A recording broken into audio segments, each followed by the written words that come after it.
दोस्तों, इंग्लैंड के खिलाफ हेडिंग्ले टेस्ट में टीम इंडिया की हार के बाद कोच गौतम गंभीर प्रेस कॉन्फ्रेंस करने आए। प्रेस कॉन्फ्रेंस में मीडिया के सवालों पर क्यों गंभीर भड़क गए, कौन सा ऐसा सवाल मीडिया ने पूछा, पत्रकार के सवाल पर गंभीर ने गुस्से में क्या जवाब दिया, वीडियो में बात करेंगे। साथ ही बात करेंगे गंभीर ने कैसे बैटिंग और बॉलिंग दोनों को डिफेंड किया, टीम के यंग खिलाड़ियों को डिफेंड करते हुए क्या क्या बहाने बनाए, टीम की हार पर क्या बहाने बनाए, डिटेल में इस वीडियो में बात करेंगे। पहले बात करते हैं कोच गौतम गंभीर ने बैटिंग को कैसे डिफेंड किया। इसके बाद बात करेंगे गंभीर किस सवाल पर भड़के, बैटिंग को डिफेंड करते हुए गंभीर ने क्या कहा। दोस्तों, टीम इंडिया के पास इस टेस्ट में 2 बार ऐसे मौके थे जब वो इंग्लैंड को रूल आउट कर सकती थी पूरे तरीके से। पहली पारी में जब लग रहा था टीम इंडिया 550-600 प्लस के स्कोर पर जा सकती है तो बैटिंग कोलैप्स होता है। 30 प्लस रन में लास्ट के 7 विकेट गिरते हैं। दूसरा मौका तब आया था जब ऋषभ पंत ने शतक लगा लिया था। तब इंडिया के पास मौका था कि वो 400 या 450 रन बनाकर इंग्लैंड को एक तरीके से इस गेम से बाहर कर सकती थी, क्योंकि आखिरी के दिन 350 रन इंग्लैंड ने आराम से बना लिए। लेकिन अगर यही स्कोर 450 होता, इंडिया के पास चांस बनता, तो 2 ही पॉसिबल रिजल्ट बचते इस मैच के, या तो इंडिया जीतती या फिर मैच ड्रॉ हो जाता। लेकिन टीम इंडिया के सेकंड इनिंग में भी कोलैप्स होने की वजह से मैच एक तरीके से इंग्लैंड की झोली में चला गया। जब मीडिया ने यह सवाल पूछा गौतम गंभीर से, तो गंभीर ने बैटिंग का बचाव करते हुए क्या कहा। सबसे पहले मैं ये कह दूं कि ऐसा नहीं है कि प्लेयर्स ने कोशिश नहीं की। कभी कभी खिलाड़ी फेल होते हैं, ये खेल का हिस्सा है। हाँ, ये निराशाजनक होता है और मुझे लगता है कि वो खुद सबसे ज्यादा निराश हैं, क्योंकि उन्हें पता था कि हमारे पास मौका था। उसके बाद गौतम गंभीर आगे कहते हैं, अगर हम पहली पारी में 570-580 तक पहुंचते तो हम मैच में पूरी तरह हावी हो सकते थे। लेकिन ऐसी चीजें हो जाती हैं, यहां तक कि सीनियर बैटर्स भी फेल हो जाते हैं। उम्मीद है हमारे टैलेंटेड बल्लेबाज इससे सीखेंगे और आने वाले मैचेस में बेहतर परफॉर्म करेंगे। तो गंभीर यहां पर बात करते हैं कि 570-580 तक टीम इंडिया जा सकती थी। दोस्तों, टीम इंडिया जिस पोजीशन में थी और जैसी ये पिच खेल रही थी, टीम इंडिया आराम से 600 प्लस जा सकती थी। और ऐसा होता तो कहानी कुछ और होती। आगे गंभीर क्या कहते हैं, लेकिन ये अकेला कारण नहीं है कि हम ये टेस्ट हारे।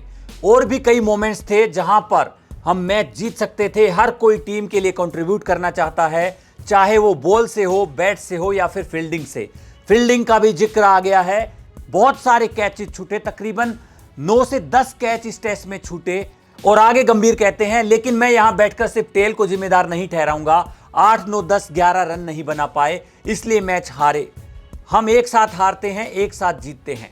तो गंभीर यहां पर जो टेल 8, 9, 10 की बात कर रहे हैं, 11 की बात कर रहे हैं दोस्तों, लेकिन यहां पर बात करने की जरूरत है करुण नायर की, शार्दुल ठाकुर की। सिर्फ 8, 9, 10 फेल नहीं हुए, दोनों पारियों में ये दोनों बल्लेबाज भी फेल रहे। एक तरीके से लोअर मिडल ऑर्डर और टेल दोनों फेल रहे। सिर्फ 30 या 35 रन में अगर आप 6 और 7 विकेट गंवा देते हैं तो फिर आप कैसे ये टेस्ट मैच जीत पाते। तो गौतम गंभीर यहां पर बैटिंग का बचाव करते हैं। और जब बॉलिंग पर सवाल पूछा जाता है तो क्यों गुस्सा आ जाता है गंभीर को, क्या पत्रकार सवाल पूछता है, रिपोर्टर के सवाल पर क्यों भड़क जाते हैं, गेंदबाजों को जब डिफेंड करते हैं तो क्या कहते हैं। सवाल किया था पत्रकार ने गंभीर से कि आपके पास कुछ डेटा होगा अपना, कुछ सालों से हम देख रहे हैं कि टीम इंडिया की बॉलिंग 20 विकेट नहीं ले पा रही है, आप इस पर क्या कहना चाहेंगे। तो गंभीर क्या जवाब देते हैं, गंभीर एकदम से भड़क जाते हैं, तुनक मिजाजी में जवाब देते हैं कि देखिए, आप जर्नलिस्ट हैं, आपके पास मुझसे ज्यादा डेटा होगा। तो कहते हैं आपके पास मेरे से ज्यादा डेटा होगा, आप मेरे से डेटा की बात कर रहे हैं, लेकिन अगर आप इस टीम को ध्यान से देखोगे तो आपको समझ आएगा कि हमारे बॉलिंग ग्रुप में ऐसे गेंदबाज हैं जिनमें से एक ने सिर्फ 4 टेस्ट खेले हैं, एक ने 5 टेस्ट, एक का अब तक डेब्यू नहीं हुआ और एक ने अभी सिर्फ 2 टेस्ट मैच खेले हैं। हमें इन्हें टाइम देना होगा।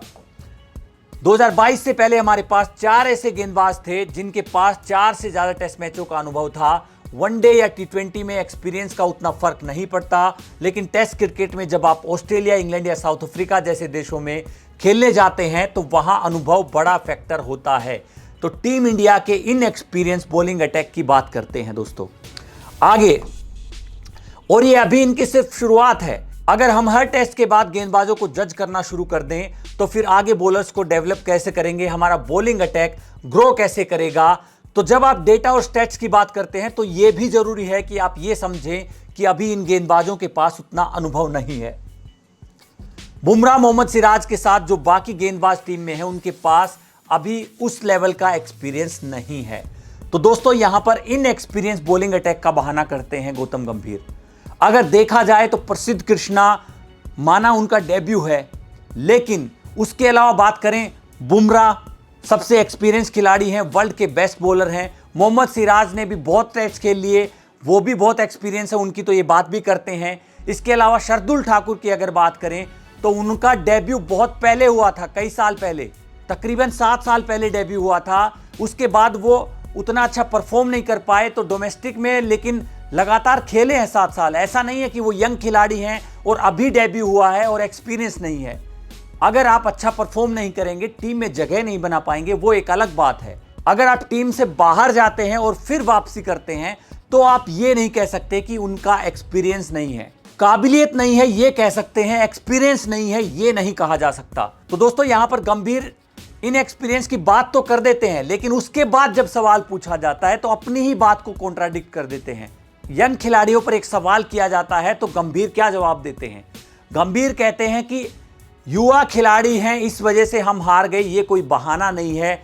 हम टीम इंडिया, हम 140 करोड़ भारतीयों को रिप्रेजेंट करते हैं और ऐसे में हम ये बहाना नहीं कर सकते कि यंग खिलाड़ी हैं, एक्सपीरियंस खिलाड़ी नहीं हैं। जो भी टीम में खेलता है वो वहां रहना डिजर्व करता है और हर टेस्ट को हम जीतने के लिए खेलते हैं, तो ये कोई बहाना नहीं है। और वहीं जब बॉलिंग की बात आती है तो बात करते हैं कि एक्सपीरियंस नहीं है। तो खुद ही एक सवाल के जवाब में कहते हैं कि हम यंग टीम होने का बहाना नहीं करेंगे और दूसरे सवाल के जवाब में कहते हैं कि एक्सपीरियंस नहीं है। तो गौतम गंभीर एक तरीके से कंफ्यूज नजर आते हैं। हार के सवाल पर उनको बोलते बनता नहीं है और कुछ का कुछ बोलते चले जाते हैं। असल वजह तो यह है कि टीम इंडिया की हार का कारण रहा पहली पारी में, दूसरी पारी में जो बैटिंग कोलैप्स हुआ वो। अगर इंग्लैंड जैसी टीम की 10 कैचेज छोड़ेंगे तो फिर आप जीत की उम्मीद नहीं कर सकते हैं। ऐसे में मीडिया सवाल भी पूछेगा, उसमें गुस्सा होने वाली जैसी कोई बात नहीं है। दोस्तों आपको क्या लगता है टीम इंडिया की हार का सबसे बड़ा कारण क्या रहा? गंभीर के बयानों में, गंभीर के बहानों में कितना दम है और आप टीम इंडिया की इस हार पर क्या कहते हैं? कमेंट बॉक्स में आप अपनी राय जरूर दें। साथ ही स्पोर्ट्स की तमाम खबरों के लिए, क्रिकेट की तमाम खबरों के लिए स्पोर्ट्स सन को सब्सक्राइब करें।